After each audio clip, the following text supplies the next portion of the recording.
Expect fiery debates in the lower house this coming Monday on the draft Bangsamoro Basic Law. That's when the chamber begins plenary deliberations on the legislation. More from Freddie Abando.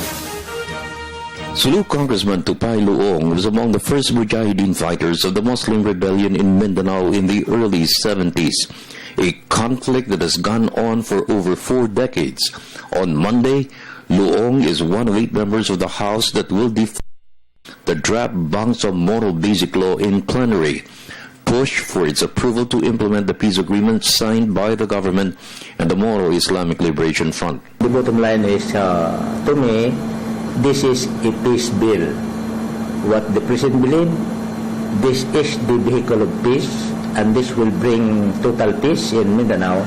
And if there is a peace in Mindanao, there will be a peace in the whole country. Congressman Rufus Rodriguez will take the lead in delivering the sponsorship speech. The rest of the team include Deputy Speaker Pangalian Balindong, Congresswoman Bai Sandra Sema, Congressman Jim Hataman Saliman, Congressman Henry Waminal, and Congressman Romeo Ako. Expect fiery debates from those opposed to the draft law. The ad hoc committee's vote of 50 for its approval, 17 against, and 1 abstention could change. One major issue that will entail long discussions is the opt-in provision. The said provision has been a major concern from Solons of Mindanao close to the core territories of the proposed Bangsamoro entity. Some say it's a provision that could allow expansion of the territory of the Bangsamoro in the future. Is the opt-in a deal breaker sa MILF? I think the greater issue and the most important issue should be, is the opt-in a deal breaker with Congressman who at this point in time, kailangan mo ang boto?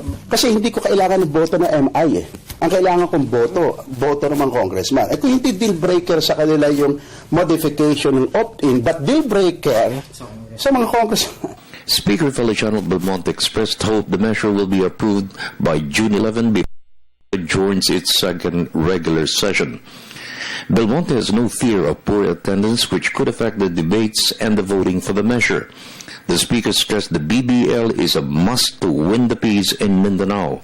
Luong said an end to the conflict will unite all Filipinos to face and fight the threat of other nations on the country's sovereignty over its territorial waters. I'm quite confident that the BBL, subject to amendments which may come from the floor, so we cannot have a bill na sasabihin mo hindi pwedeng baguhin. Siyempre, kung ano yung sentiments sa mga tao, ng mga legislators, that will have to be taken into account. But on the whole, I'm very confident na may papasa yung BBL. I have to appeal to all Filipinos, especially legislators, to solve this internal problem so that we can bring all Filipinos to stand united in defense of this country, sovereignty as well as territorial integrity. Because we have to be prepared.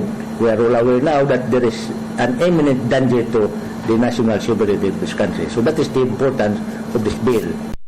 And pag pumasa ito, buo ang Filipinos to stand for the country. That is the bottom line as far as I'm concerned. For the People's Television Network, this is Freddie Abando reporting.